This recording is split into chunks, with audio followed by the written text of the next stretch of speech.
Subscribe करें आदर्श धर्म। नमस्कार मित्रों, आज बहुत दिन के बाद किसी ने एक पहेली भेजी है।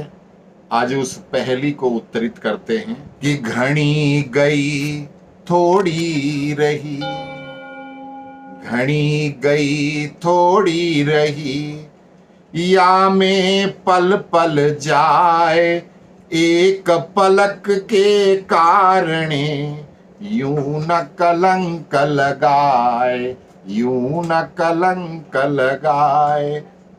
ये पहेली के रूप में एक हमारे दर्शक मित्र हैं यदुबीर सिंह, उन्होंने पूछा है क्या प्रसंग है। तो मित्र, ये प्रसंग, ये दोहा, एक राजा थे जिनका नाम था जन्मेजय। ये वो वाले जन्मेजय नहीं थे जो अभिमन्यु के पौत्र राजा परीक्षित के पुत्र थे, वो वाले जन्मेजय नहीं। इन राजा का नाम जन्मेजय था, ये दूसरे राजा थे, इनका उनसे कोई संबंध नहीं। वो राज करते थे, उनका नाम जन्मेजय था। और वो धीरे धीरे एक समय आता है, आज जो जवान होता है वो कल बूढ़ा भी होता है, तो वो राजा भी बूढ़े हो गए। तो एक दिन उन्होंने अपने दरबार में एक उत्सव रखा और अपने मित्र देश के राजाओं को, अपने सारे रिश्तेदारों को, अपने सभी जितने जानने वाले जो उनके मित्र, इष्ट मित्र थे, उन सब को बुलवाया। और अपने गुरुदेव, हर राजा का एक आचार्य, एक गुरुदेव तो होता ही है, तो गुरुदेव को भी वहां बुलाया। तो उत्सव को, जब महोत्सव होता है, जब कोई राजा करता है तो उसको महोत्सव कहा जाता है। तो उस महोत्सव में राजा ने क्या किया कि उसको और रोचक बनाने के लिए जो उनके राज्य की सबसे अच्छी नर्तकी थी, उसको साजबाज के साथ बुलाया गया कि वो भाई यहाँ पे नाच करेगी, सबका मनोरंजन करेगी। अब सभी लोग जो राजा के रिश्तेदार थे या दूसरे राज्यों के राजा थे, वो तो सब धनवान थे, अपना अपना धन, स्वर्ण मुद्राएं चलती थी तब, वो सब लेकर के बैठे। सिर्फ एक गुरु जी थे जिनके पास कोई धन नहीं होता। ब्राह्मण को धन केवल भिक्षा, वो तो बेचारे जो खाना मिल जाता है वो खाते हैं, शिक्षा देना है, पढ़ना पढ़ाना, और मांग के जो मिल गया खा लिया। बस ब्राह्मण का तो यही धर्म है, यही सिखाया गया। तो गुरु जी के पास तो कुछ था नहीं। तो राजा ने अपने गुरु को एक थैले में स्वर्ण मुद्राएं भर के दिया, और ताकि जब नर्तकी उनके पास नाचती हुई जाए तो कहीं अपने गुरु को ये हीन भावना से ग्रसित ना होना पड़े, कहीं गुरु जी को ये ना लगे कि राजा ने हमारा ख्याल नहीं रखा।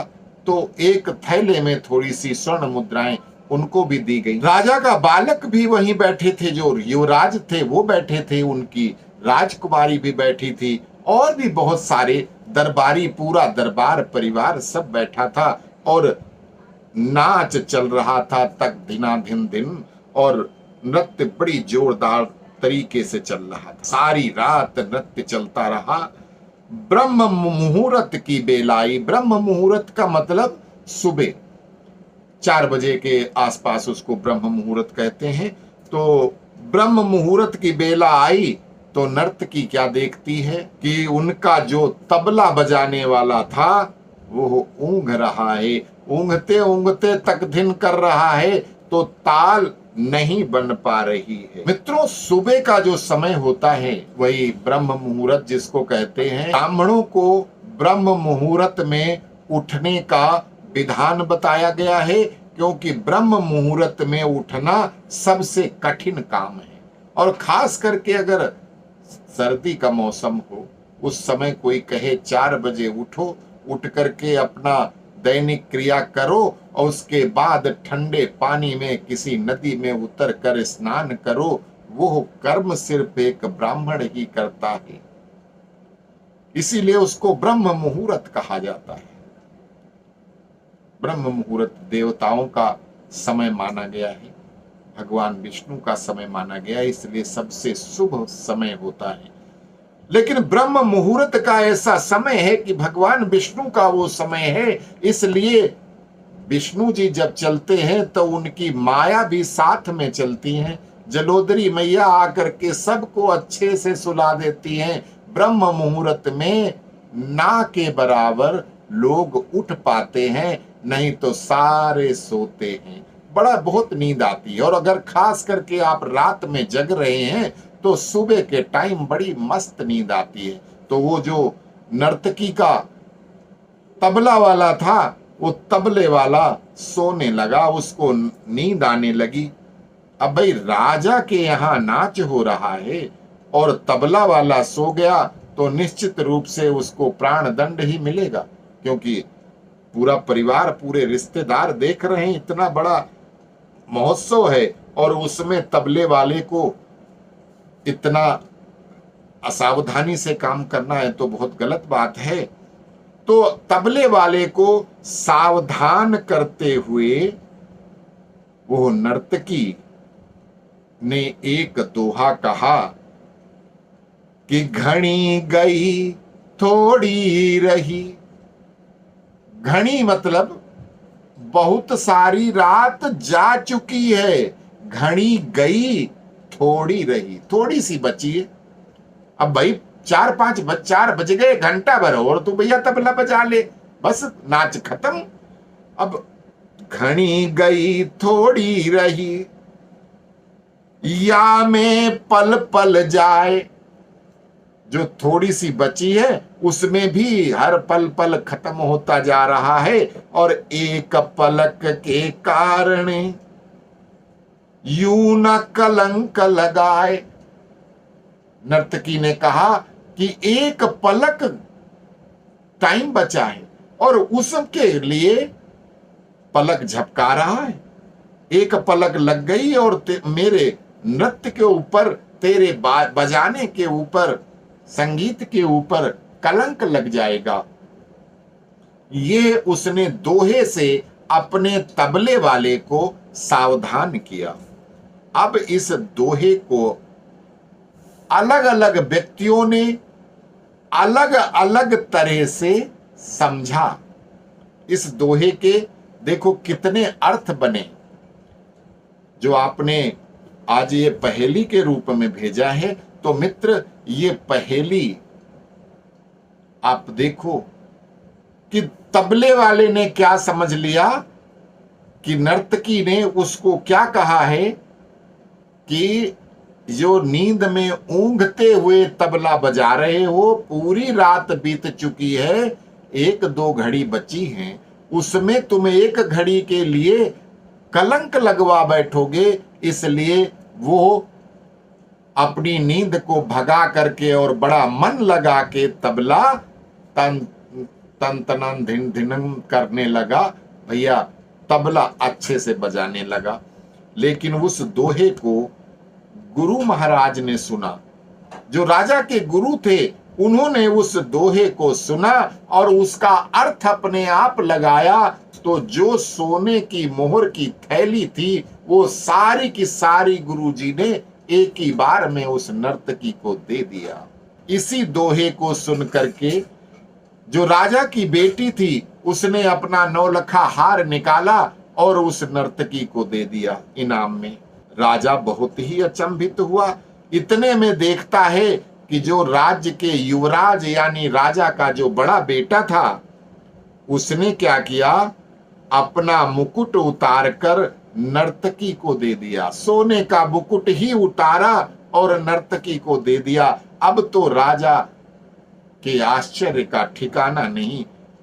सोचने लगा कि रात भर से नृत्य चल रहा है, तब तो इन लोगों ने किसी ने एक भी मोहर इसको नहीं दी, और अचानक इस दोहे में ऐसा क्या आया कि ये सारे के सारे अपना सब कुछ लुटा बैठे। एक दोहे से अपनी मूल्यवान वस्तु बहुत ही खुश होकर नर्तकी को इन सब ने समर्पित कर दिया, आखिर क्यों? राजा सिंहासन से उठा और नर्तकी को बोला कि एक दोहे द्वारा एक सामान्य नर्तकी होकर तुमने सबको लूट लिया। एक दोहा ऐसा क्या बोल दिया कि हमारे सबको लूट लिया तुमने। जब यह बात राजा के गुरु ने सुनी, तो गुरु भाई राजा उसका शिष्य रहा है, शिष्य पुत्र के समान होता है, इसलिए गुरु शिष्य को आदेश भी दे देता है, डांट भी सकता है।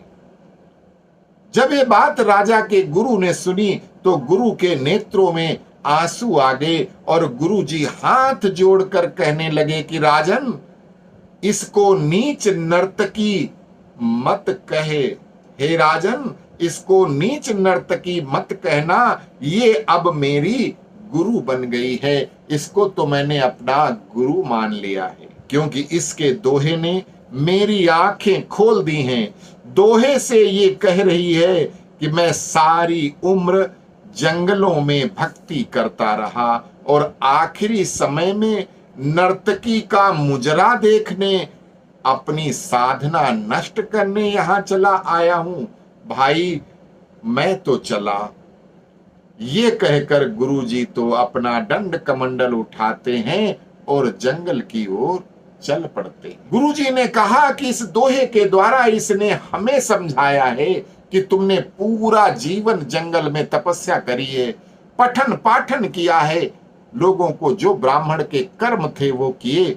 आज तुम एक ब्राह्मण गुरु होकर के नृत्य देखने आए हो, अपना धर्म भ्रष्ट करने आए हो, और इसलिए मैं उसको गुरु मान करके, गुरु का मतलब होता है कि जो आपको कोई अच्छी शिक्षा दे, आपका उससे भला हो, तो वो हर व्यक्ति आपका गुरु है।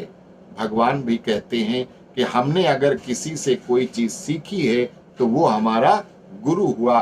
भगवान शंकर ने एक गोपी थी, ललिता सखी उसको बोलते थे, तो उसको अपना गुरु माना है, क्योंकि भगवान शिव रास लीला देखना चाहते थे निधि वन में। ऐसी कथा आती है कि निधि वन में भगवान शिव रास लीला देखना चाहते थे। पार्वती माता पहले से वहां रोज जाया करती थी। तो एक दिन भगवान शिव बोले कि पार्वती जी, तुम तो रोज जाती हो और वहां लीला का आनंद उठाती हो, तो कुछ ऐसा करो कि हम भी चल करके निधि वन में भगवान श्री कृष्ण की रास लीला देखना चाहते हैं। पार्वती माता कहती हैं कि वहां कृष्ण के अलावा कोई भी पुरुष नहीं जा सकता, आप नहीं जा सकते, सिर्फ स्त्रियां ही जाती हैं। तो भोले बाबा बोले, कुछ भी करो, हमें चाहे स्त्री के कपड़े पहनाओ या कुछ भी करो, मुझे तो वहां जाना है।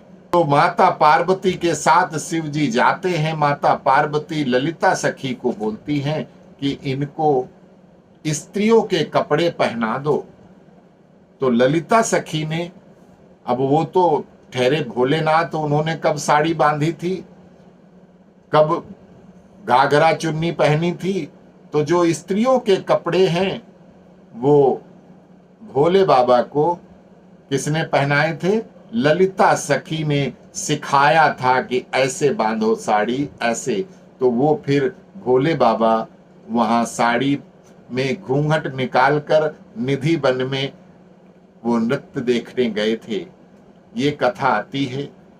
तो तब से भोले बाबा ने ललिता को हमेशा अपना गुरु माना। उस नर्तकी को राजा के गुरु ने, जो इतने उम्र दराज गुरु थे, उन्होंने उसको गुरु मान करके प्रणाम करके अपने जंगल को चले गए। अब राजा ने अपनी बिटिया से पूछा कि बेटा, भैया ऐसा इसने क्या दोहे में कहा जो तुमने इसको अपना 9 लखा हार और सारे जितनी मोहरे आपके पास थी सारी इसको लुटा दी?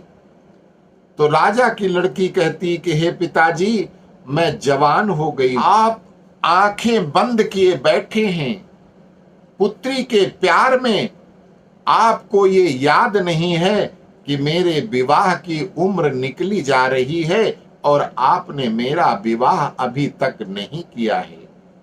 आपको पता है कि आज रात में आपके जो आपका हाथी है, आपके चलाने वाला, उसको महावत कहते हैं, तो राजकुमारी कहती है कि आज रात में आपके महावत के साथ भाग कर अपना जीवन बर्बाद करने वाली थी, लेकिन इस नर्तकी के दोहे ने मुझे सुमति दी कि जल्दबाजी न कर, हो सकता है कि तेरा विवाह कल हो जाए। क्यों अपने पिता को कलंकित करने पर तुली हुई है।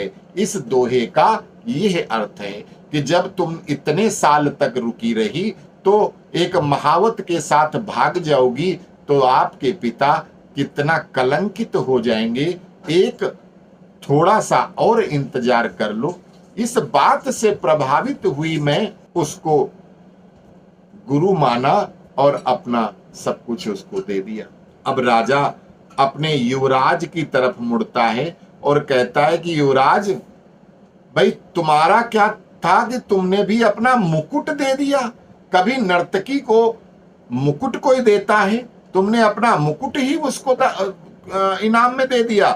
तो युवराज कहते हैं कि महाराज, आप वृद्ध हो गए हैं, बूढ़े हो गए हैं, फिर भी मुझे राज नहीं दे रहे थे। मैं आज रात ही आपके सिपाहियों से मिलकर आपको मारने वाला था, आपकी हत्या करने वाला था, लेकिन इस दोहे ने समझाया कि पगले, आज नहीं तो कल आखिर राज तो तुझे ही मिलना है। क्यों अपने पिता की हत्या करके उसका कलंक अपने सिर पर लेता है। थोड़ा धैर्य रख। इस दोहे से मैंने ये सीखा और इसलिए मैंने अपना मुकुट उतार करके नर्तकी को दे दिया कि इससे अच्छी सीख और कोई नहीं दे सकता।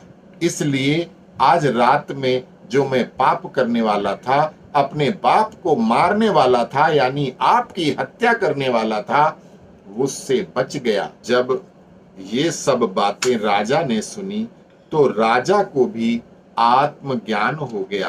राजा के मन में वैराग्य आ गया। राजा ने तुरंत फैसला लिया, क्यों न मैं अभी युवराज का राज तिलक कर दूं। अब फंक्शन तो चल ही रहा था भैया, महोत्सव बड़ा सा चल रहा था, तो फिर क्या था, उसी समय राजा ने युवराज का राज तिलक किया और अपनी पुत्री को कहा कि हे पुत्री, दरबार में एक से एक राजकुमार और राजा आए हैं, तुम अपनी इच्छा से किसी भी राजकुमार को पसंद कर लो, जिसके गले में तुम बरमाला डालकर पति रूप में चुनोगी, मैं उसके साथ तुम्हारा विवाह कर दूंगा। राजकुमारी ने ऐसा ही किया और राजा सब कुछ त्याग कर जंगल में अपने गुरु की शरण में चला गया, अर्थात बुढ़ापे में भगवान का भजन करने के लिए जंगल चला गया। तो ये सब देखकर नर्तकी सोचती है कि मेरे एक दोहे से इतने लोग सुधर गए।